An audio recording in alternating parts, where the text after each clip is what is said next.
Darating ko lang galing trabaho guys. Ngayon ay magluluto ako para sa hapunan. Ito, lulutuin ko pansit. Pansit guys. Para madali lang. Ano-ano ko lang to. Ayan, pansit. Lulutuin ko ngayon. Pagod pa ako guys. Tingnan nyo naman yung itsura ko. Oh, haggard. Haggard na haggard. Ayan. Ibaba.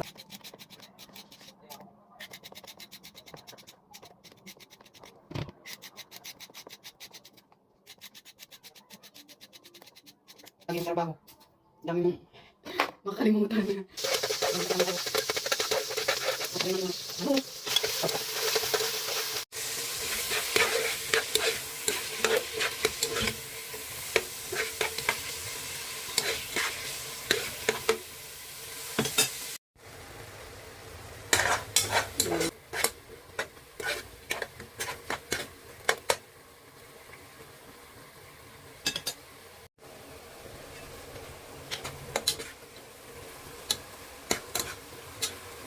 Ayan guys, nilagay na natin yung carrot.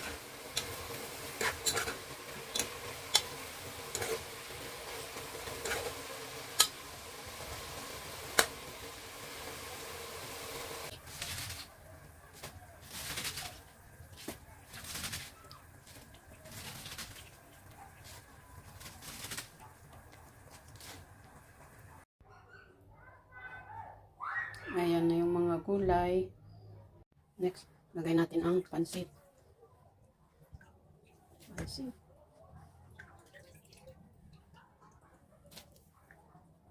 Inubos ko na yung 1 kilo. Para tapos yung gravy. Yan yung pansit guys. Ang tagal mo yung itong pansit na ito. Ayan.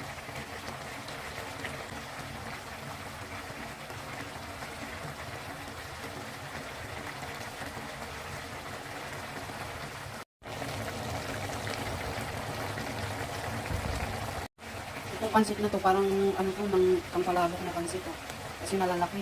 Ayan o. Yung pangkalabok na pansit. Kaya nagtataka ako bakit. Parang ang lalaki naman. Ayan, pero okay na din. At least naging pansit. Pansit na siya. Malapit na maluto. Ayan. Malapit na maluto ang ating pansit. Kain na tayo. Pansit. Ayan. Kain na rin ng pansit. Ilang araw na kasi ako nagkikrib ng pansit. Pero ano, malalaking pansit siya. Siguro pang palabok to na pansit. Ayan. Kain tayo guys. Hapunan na. Good evening everyone. Kain na.